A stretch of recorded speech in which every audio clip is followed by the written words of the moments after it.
Seguimos en esta tertulia de En Perspectiva de este lunes 17 de mayo de 2021 con Martín Bueno, Santiago Gutiérrez, Juan Pedro Mir y Ana Laura Pérez. Vamos al segundo tema que teníamos previsto en esta jornada. El Ministerio de Desarrollo Social lanzó el sábado un nuevo plan invierno para atender a las personas en situación de calle durante los meses de más frío. La cartera difundió este fin de semana un spot recordando las vías de comunicación para justamente dar cuenta de estos casos. El eslogan de la campaña es "Ni una persona por perdida". Según informaron las autoridades, este año se reforzará la cobertura para llegar a 4.152 plazas de alojamiento transitorio en todo el país. Esta mañana, en diálogo con En Perspectiva, Gabriel Cuña, director de la División de Programa Calles del Mides, se refirió a las distintas estrategias que vienen aplicando desde la cartera para atender a esta población. Nosotros, uno de los primeros cambios que se instrumentaron en cuanto llegó la pandemia fue el aumento de plazas en centros 24 horas. Nosotros tenemos un programa de cuidados para personas en situación de calle que aumentó al doble su capacidad por mayo del año pasado.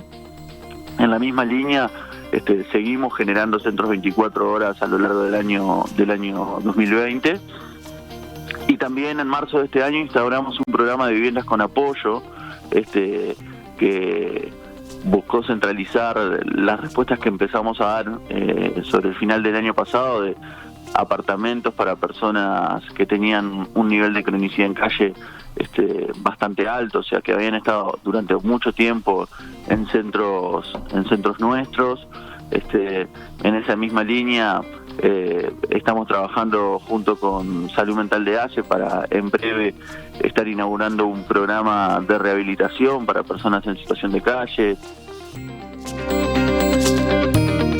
Una de las novedades de este plan invierno es que el Mides implementará una nueva alternativa de alojamiento, los paradores nocturnos, para captar a la población que decide no concurrir a los refugios. Son lugares más chicos que un refugio normal, gestionado por organizaciones que trabajan con personas en situación de calle como iglesias, clubes deportivos o gremios. Cada uno de estos paradores estará abierto de 21 a 9 de la mañana, tendrá capacidad para 10 personas y no necesariamente la misma cantidad de servicios que un refugio. En esos establecimientos, cada organización definirá si habrá camas, catres, sillones o sobres de dormir para atender a esta población. Por otro lado, el Mides aumentará la cantidad de recorridas de sus equipos móviles de calle con apoyo del Ministerio del Interior. Se contará asimismo con 2 ambulancias de ACE y una policlínica móvil.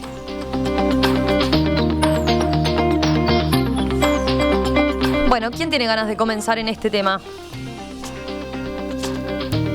A ver, Santiago. Bueno, dale creo vos. que es el comienzo de una nueva gestión o una nueva cabeza al frente del Mides que ha demostrado en pocos días ser muy ejecutiva.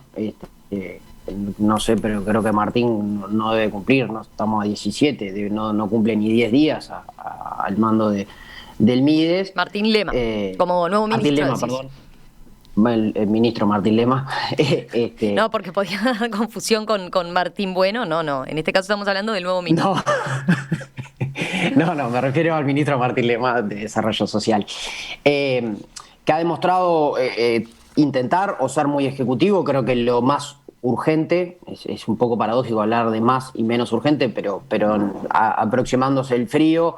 Y en la lamentable situación que estamos, en el que obviamente ha aumentado la gente en situación de calle, lo más importante pasa a ser velar por la vida de esas personas que muchas veces a la intemperie corren diversos riesgos. Obviamente no estamos hablando de nada bueno, entre comillas, porque estamos hablando de paliar una situación gravísima, que ha empeorado producto de la pandemia, pero que no hemos sabido resolver como sociedad a lo largo de varias décadas. La gente en situación de calle tiene distintas características, obviamente cada persona es un mundo, pero es difícil en muchos casos lograr que esa persona de determinadas características quiera ir al refugio o de verdad quiera estar con otras personas. Generalmente son personas, generalmente no porque es difícil generalizar, pero hay muchos casos en el que son a veces personas que salieron de la cárcel y que no tienen, ya perdieron todos sus contactos quizás con su familia con amigos, que quedaron solos y muy aislados de la sociedad, que perdieron no la capacidad, pero perdieron todos sus contactos y personas que quizás lo podían ayudar a reinsertarse, y que van quedando abandonados, sin posibilidad de conseguir un trabajo, sin posibilidad de que alguien les dé un techo mientras pueden acomodarse a la vida fuera de la cárcel. Esta es una situación. Y después hay muchas personas que, obviamente hay situaciones de adicciones al alcohol o a drogas o a lo que sea, a lo que puedan, porque también es una válvula de escape frente a una realidad horrible, y mucha gente con problemas psicológicos agudos. Entonces, toda esta palestra de problemáticas en distintas personas, en distintos lados del país, hace que sea un tema muy difícil de abordar, porque tiene distintas perspectivas según cada persona. Creo que es importante, obviamente, como se hace todos los años, relevar cuál es la situación, pero también creo que tenemos que empezar a desarrollar políticas que ataquen las distintas características de estas distintas personas para realmente darle una solución no transitoria para que pasen la noche y no se mueran de frío, literalmente, digamos, les salen las cosas por su nombre, para que coman algo y no se mueran de frío, sino para que de verdad puedan reinsertarse a la sociedad y progresar en su vida, salir de esa situación tan abandonada y angustiosa. Pero me parece algo, entre comillas, bueno que el nuevo ministerio dé señales de ejecutividad y de planificación. ¿Quién quiere seguir? Ana, dale. Yo, cuando yo estaba en el liceo, tenía una profesora de geografía que hacía siempre como un cuento sobre, que no sé si es cierto o no, sobre la llegada de los conquistadores a la Patagonia y cómo les dieron ropa a quienes vivían ahí, a los pueblos originarios, y un día llovió y se murieron varios de neumonía porque nadie les avisó que cuando llovía se la tenían que sacar. ¿Qué quiero decir con esto? A mí me da la sensación, salvo que uno crea que el gobierno anterior no quería arreglar el problema porque era malo, yo no creo que el problema se arregle solamente poniendo más camas o más lugares donde acostar. Totalmente. Yo creo que el problema de la gente en situación de calle es un problema complejo, multicausal, de fondo. Entonces creo que está bien que lo que está haciendo el actual gobierno de poner más plazas, de hecho porque hay más gente viviendo en situación de calle. Entonces va a haber que ver si estas plazas más representan el 100% de la gente que lamentablemente en este momento en el Uruguay vive en situación de calle. Porque ese crecimiento de las plazas va acompasado con un crecimiento de la gente que vive en situación de calle. Habrá que ver si efectivamente alcanza, porque es bastante complejo censar. Si bien se ha hecho otras veces, ahora tiene una serie de características particulares. Sí, y además el próximo censo está anunciado para junio, julio, por ahí, ¿no? O sea, y el panorama seguramente del año pasado, a mitad de año se hizo ese relevamiento, ya mostró un incremento, pero claro, todo hace de prever que efectivamente que va a ser mayor, ¿verdad? Claro, además no solo es un incremento, sino que por lo que la información que uno tiene hasta ahora y por cómo se comportan esos fenómenos, es un incremento y es un cambio cualitativo también. Una situación que se está dando, o sea, en general la población, en circunstancias, digamos, llamémosle normales, la población que vive en situación de calle está hipermasculinizada, o sea, la mayoría del porcentaje son varones, en general tienen antecedentes penales, pasaron por la cárcel, tienen adicciones fuertes. O sea, esa es como la característica, digamos, de la población base que vive en la calle, ¿no? Y después se van sumando gente que va circulando más o menor, hay gente con problemas mentales, también como decía Santiago, etc. La gente que entiende el tema, que está observando el fenómeno, una cosa que señala es que lo que hay ahora, a partir de una crisis económica, digamos, es un aumento de familias viviendo en situación de calle, de núcleos familiares enteros, de parejas con niños, de madres solas con sus hijos, etcétera. Esos casos son más complejos de resolver en un sistema de refugios tradicional, como está modelizado hasta ahora. Por empezar, porque los varones, los padres de familia, no pueden ir con sus hijos al refugio, tienen que ir a un refugio de varones. Entonces eso implica separarse. Y uno puede encontrar muy lógico decir, bueno, prefiero separarme que morirme de frío, pero uno, por eso ponía hacía el cuento de mi profesora, uno no está en esa situación. Creo que algunas de estas soluciones muchas veces parten del diagnóstico del problema que hacemos los que no tenemos el problema. Y pensamos las cosas desde ese lugar. Yo no sé el tema de los paradores cuánto podrá solucionar, porque realmente no tengo claridad y me parece que es complejo pensar que el único motivo por el cual mucha gente no va a los refugios es porque no quiere o porque no hay lugar.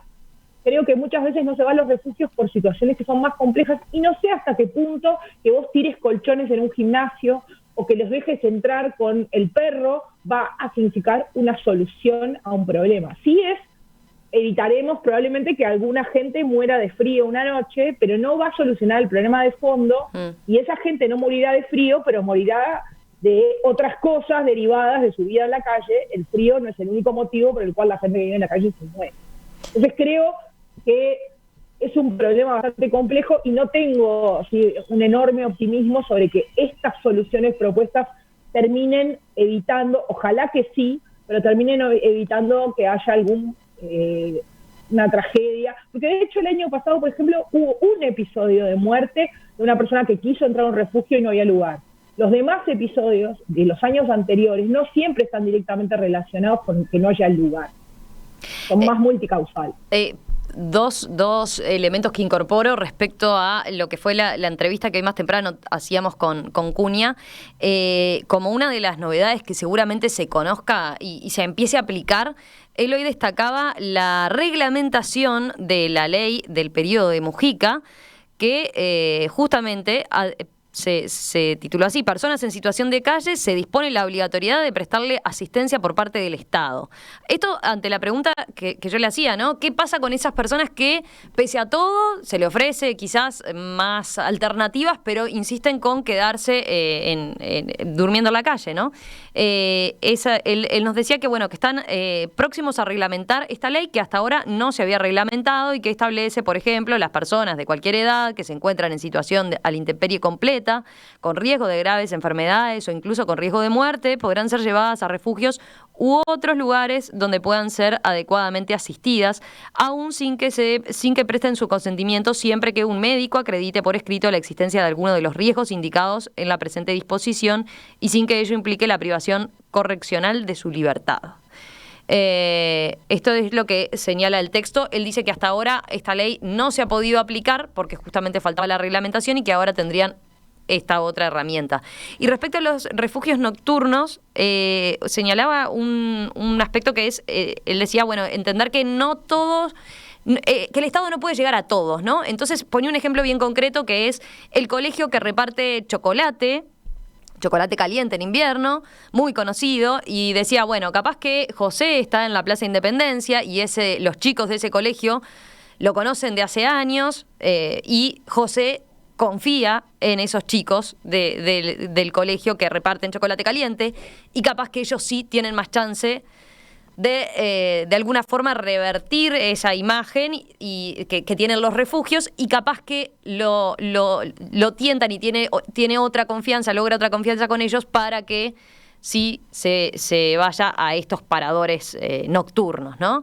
Digo como ejemplo porque fue bastante gráfico en cuanto a el alcance, digamos, que podrían tener estos otros lugares, ¿no? Que solo, recordemos además, ¿no? Es solo para implementar durante los meses más embromados del invierno, ¿no? Julio y agosto.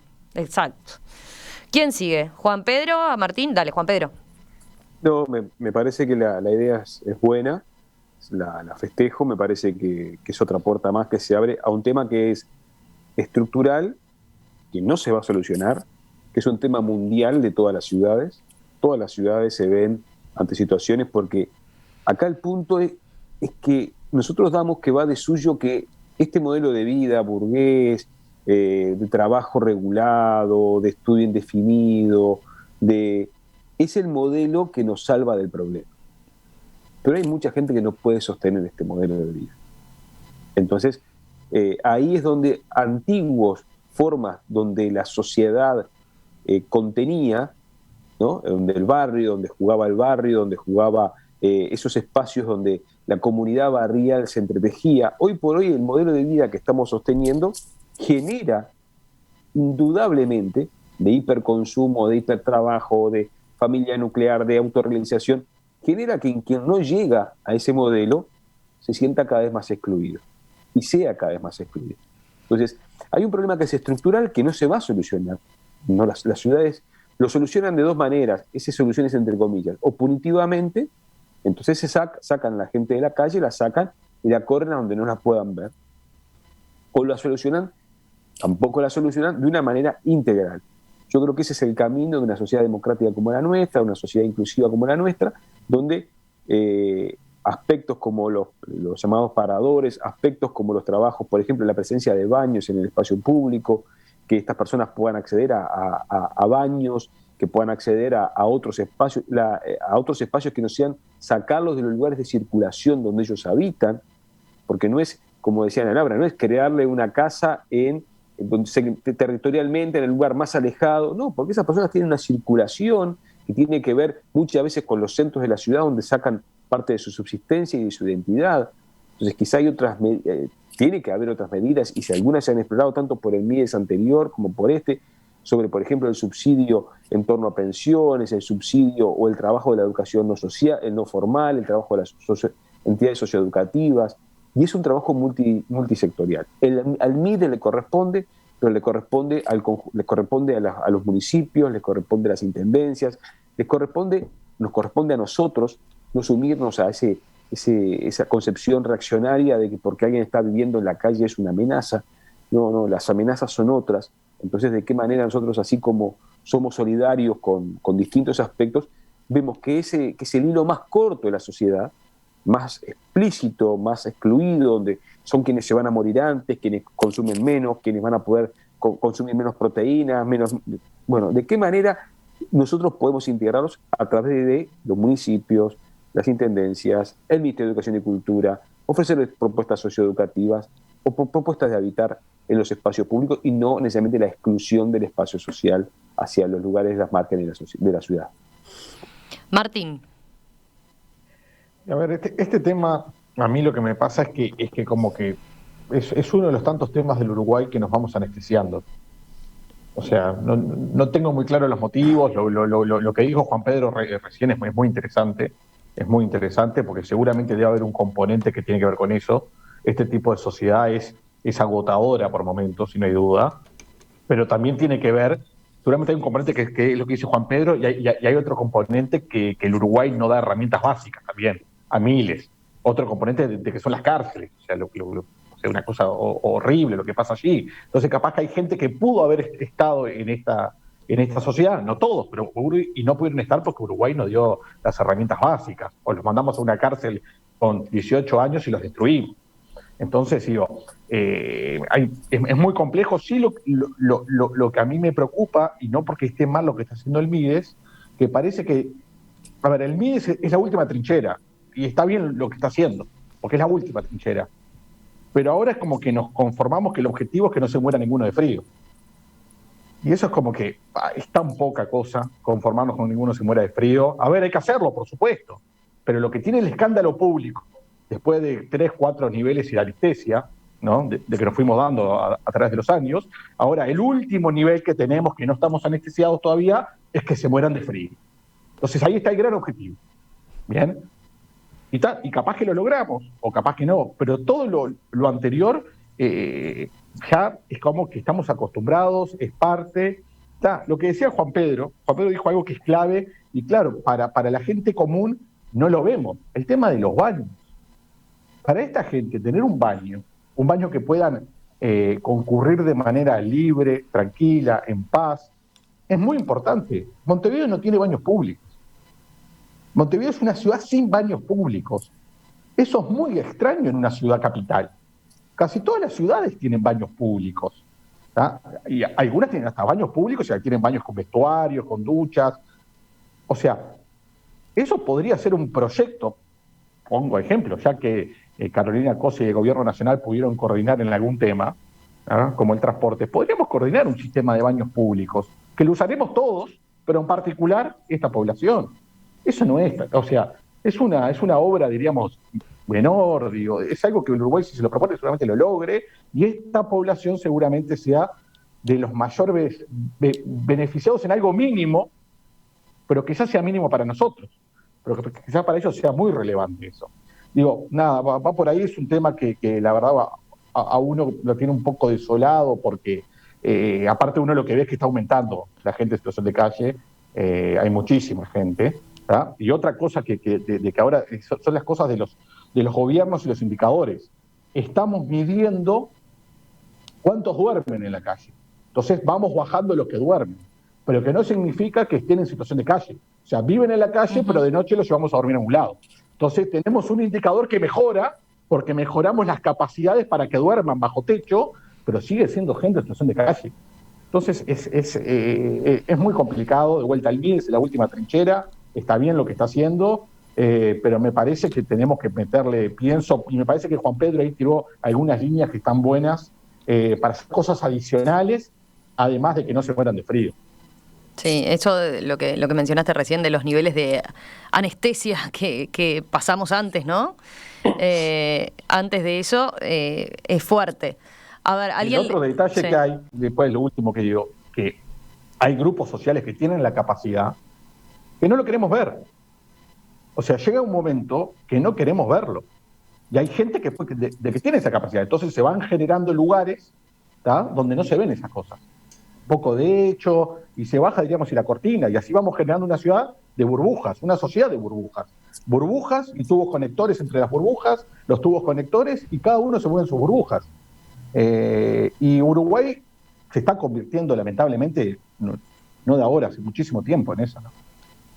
Yo tengo dos comentarios que van en línea, en realidad me los generó lo que dijo Juan Pedro y mi madre, que me mandó un mensaje que está escuchando, que es la capacidad que necesita tener Uruguay de coordinar distintas instituciones del Estado para atacar este problema, obviamente, pero distintas instituciones de la sociedad civil, de la organización civil, que se pueden expresar en comunidades barriales, en centros comunitarios, en parroquias, en clubes, etcétera, etcétera, pero coordinarlo con las distintas instituciones del Estado que busque atacar ese problema de una sociedad alienada, cómoda, donde no le moleste las cosas feas de ver, entre comillas, ¿no?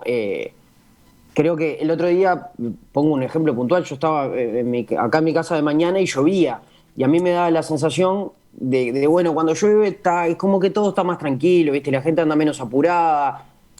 Salí a la calle a pasear al perro y para mí era menos urgente todo, porque había gente que estaba haciendo malabares, y yo vivo en Pocito, no estaba en el conurbano, ¿me explico? No estaba en las periferias de la ciudad. Y había gente que estaba haciendo malabares para vivir, para juntar las pocas cosas que tiene y que no se le complique aún más su modo de vida. ¿Y qué herramientas tenemos nosotros? Lo que pasa es que cuando analizamos la situación, nosotros no somos los que estamos en la problemática.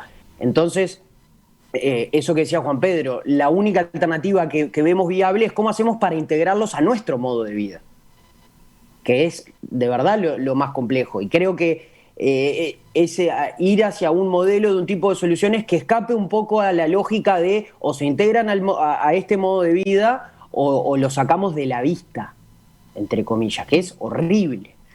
Y una cosa más, que lo empezó a implementar el MIDES, y de verdad yo soy ingeniero agrónomo, no tengo elementos técnicos para opinar sobre este tipo de políticas sociales, pero me parece sumamente, filosóficamente me parece interesante, que es la iniciativa de hogares que empezaron, o de casas que empezaron a desarrollar, que podemos discutir si no están en el centro de influencia donde vivían estas personas, que yo no creo que es sacarlas de la vista, sino que es algo muy importante, me parece, que es generar arraigo y que un espacio, sea su lugar, que yo tenga la llave de mi casa y ahí están mis cosas y yo me voy a laburar o a lo que quiera hacer durante el día, pero vuelvo a dormir ahí. Ahí empiezo a conectarme con una comunidad que es el barrio, con el almacén, con la gente con mis vecinos. y que de alguna forma me da un sentido de pertenencia a un lugar y a partir de ahí nos permite desarrollarnos. Creo que es algo interesante filosóficamente, quizás llevarlo a la práctica es muy difícil y tiene otros bemoles, pero me parece Se han empezado, ¿no?, con algunos planes pilotos. Por ejemplo, Pablo Bartol fue uno de los impulsores, digamos, de este modelo. Sí. Hay algunos planes ya... Creo que 50 y pico ahora, actualmente casas de A2 o de A3, capaz que con una cocina en común. Pero creo que es una iniciativa que filosóficamente a mí me resulta atractiva, que está muy bien inspirada. Obviamente en la práctica debe tener sus bemoles también, pero creo que ese tipo de soluciones apuntan a un largo plazo de solucionar una problemática gigante, además que es en Uruguay, que es el habitacional. ¿A quién le quedó algo más? No, dale. A mí me gustaría dos cosas. Una, respecto de la reglamentación de la ley. A mí me produce sentimientos encontrados. Me parece que creamos, en algún punto, entiendo por qué y entiendo que es importante y que hay médicos que van a participar en el proceso de evaluación, pero no deja de darme la sensación de que creamos una categoría de ser humano diferente.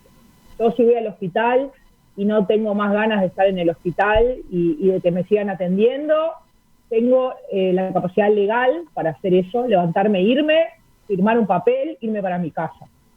Entonces yo no sé hasta qué punto parte de eso que decía Juan Pedro, de sacarlos de la vista, tiene que ver con obligarlos a meterse en un refugio una persona que no quiere. Y pues está enferma, y sí, pero no quiere. Y estar enferma, físicamente enferma, distinto es en los casos donde... Pero para eso tiene que participar un juez, no sé, me corregirá Martín, pero uno no puede declarar insana a una persona en la calle a las 3 de la mañana porque tiene ganas, pero me hace ruido. Sobre todo teniendo en cuenta que además vivimos como sociedad una situación de esto y hemos venido discutiendo la famosa libertad responsable. Entonces, si yo puedo ejercer mi libertad responsable, ¿por qué un señor que duerme en la calle no puede ejercer su mismo derecho a una libertad responsable y quedarse durmiendo en la calle porque es lo que él quiere hacer? Entonces, a mí me hace mucho ruido que levanten gente. Como todas esas cosas en el papel suenan de una manera y cuando uno los va a implementar se encharcan, se empantanan, se empiezan a complicar. Y el segundo punto es, ¿hasta qué punto como sociedad hemos trabajado en soluciones que tienen que ver con no ver determinados fenómenos porque nos hacen daño, porque no tienen solución? Que existe en una disciplina dentro de la arquitectura que se llama arquitectura hostil y que tiene por objetivo evitar que la gente haga uso del espacio público de maneras que se entiende no son las adecuadas, y organizaciones del Estado como UTE, OCE, Antel ponen fierros con pinchos en el piso, en las puertas de sus edificios para que alguien no duerma en ese lugar, o la Intendencia pone fierros en los bancos o diseña bancos que son lisos y curvos para que tú no puedas dormir ahí arriba. También lo hacen los privados en sus edificios para que no les duerma un señor en la puerta. Pero a mí me resulta bastante chocante, o al menos me interpela, que el Estado construya herramientas para evitar que la gente duerma en la calle, no trabaje no discutamos por qué esa gente duerme en la calle. Y ni hablar de que nos parece que, con eso termino, que solucionamos el problema porque duerman en un refugio, pero imagínate tener 5 años, 6, 7, y vivir con tu mamá y tus hermanitos todo el día en la vereda, todo el día en la calle, sin ningún tipo de contención, ni seguridad de ningún tipo, alimentaria, ni nada, y nos quedamos tranquilos porque de noche van a un refugio. Me parece que está lejos de ser la solución. Y creo que va a haber que hablar de esas cosas porque, de nuevo, hay familias que en ese momento están viviendo en la calle. Y me parece que esos niños si seguimos en esa tesitura, van a terminar o presos o viviendo en la calle toda la vida. Ojalá que no. Bueno, han dado y disparado cantidad de mensajes de los oyentes, ¿no? Ahora con esto que decían a Laura, hay varios que plantean, ¿y si esa persona está ocupando una propiedad privada? ¿Cómo hacer también? Que el vecino quede de rehén. Es que el espacio público no es una propiedad privada. La vereda de tu edificio, por más que tú la sientas como propia, no es tuya. Es de todos. Después, otra línea aparte de mensajes tiene que ver con los baños públicos que planteaba Martín. Hay desde quienes recuerdan viajes por Europa haciendo uso ellos de los baños públicos por sus buenas instalaciones, hasta quienes nos recomiendan alguna información respecto a los baños públicos que tiene la Intendencia, hasta quienes acotan que, por ejemplo, esta gente utilizaba mucho los baños de los bares, y al cerrar muchos de ellos también se quedaron sin esa posibilidad, ¿no? Y hay quienes dicen... ¿Qué? Se los cobran los baños de los bares les cobran por usar el baño y les cobran el agua caliente para el mate. Entre 10 y 20 pesos cada termo de agua caliente les cobran los bares para poder hacer el mate, para tomar mate todo el día. Y les cobran el baño aparte. O sea que en realidad no les prestan el baño muchas veces. Dale, Martín. Una chiquita, a ver. Sí. El bar, lo ponemos en una situación imposible al bar, porque el bar es una empresa, tiene que facturar, tiene que atender clientes. Si entra gente en situación de calle y la gente que está tomando café y está pagando no le sirve, no le gusta, y eso es normal, le pasa a los simples mortales. Bien, entonces, o sea, no tenemos que atacar, diríamos, a los privados que tratan de alejarse o poner barreras. Hay que encontrarle la solución de fondo a esto. A ver, los seres humanos hay más solidarios, menos solidarios, hay gente de que sale de noche en una brigada a darles algo caliente, hay gente que no, de que prefiere no verlos. Es el Estado, es por eso, o sea, es el rol del Estado que tienen que empezar a dar una solución a esto de fondo. Bien, y yo creo que para eso hay que pensar, bueno, además de que no se mueran de frío, ¿qué vamos a hacer? Y cuento una anécdota muy, muy pequeña. En mi época de estudiante de Facultad de Derecho, teníamos un señor en situación de calle que asistía básicamente durante el invierno a todas las clases de facultad. O sea, siempre estaba sentado en el aula, estaba allí, tenía un código civil requechado, se lo ponía abajo del brazo, y en la mayoría de las clases pasaba y nadie le decía nada, obviamente. Todos sabíamos que no era compañero. Y él iba ahí por el frío, ¿no? Porque hacía mucho frío en la calle. Yo pasaba todo el día en Facultad de Derecho, metido en clases, aprendiendo Derecho, escuchando Derecho. Un señor muy respetuoso, muy amable. ¿Cómo el Estado no tiene algo, bien, para que este señor pueda pasar el día y se tenga que andar colando en una facultad para no tener frío? Bien, o sea, me parece que que el único foco que le hemos puesto a esto es dónde duermen y que no se mueran de frío, y la verdad es que habría que invertir mucho más, en los presos, para que después muchos de ellos tengan dónde ir, y es todo parte de la problemática, y hay que invertir más dinero. Esto cuesta plata, y cuando cuesta plata, el Estado, ¿dónde tiene que estar? En estos lugares. En estos lugares hay que gastar dinero, y en todo caso podemos discutir a quién le vamos a sacar la plata, que en el Estado hay muchos lugares para sacarle el dinero. Juan Pedro, cerramos contigo. No, yo simplemente que este tema es un tema que en lo personal me afecta muchísimo. Creo que nadie tiene derecho a decidir quedarse, en eso discrepo con la querida contertulia Ana Laura. Creo que es difícil que alguien pueda definir si quedarse con 2 grados bajo cero en la calle. Creo que ahí la fuerza pública está bien que en casos extremos intervenga, en casos extremos, ¿no? Y ojalá alguno de los puntos, como es nada más y nada menos que el tema de las cárceles, que son la principal fuente proveedora, los lugares de futuras personas que viven en la calle, el cuidado, el trabajo en cárceles, el trabajo en una sociedad donde no saquemos a la gente de su contorno, sino con políticas habitacionales más cercanas. Es lo único que me queda por decir. Gracias.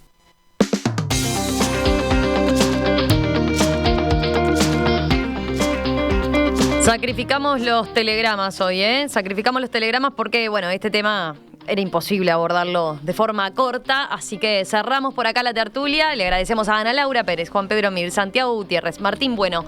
Gracias como siempre, un placer estar con ustedes y nos reencontramos la semana que viene seguramente. Gracias a ustedes, abrazo.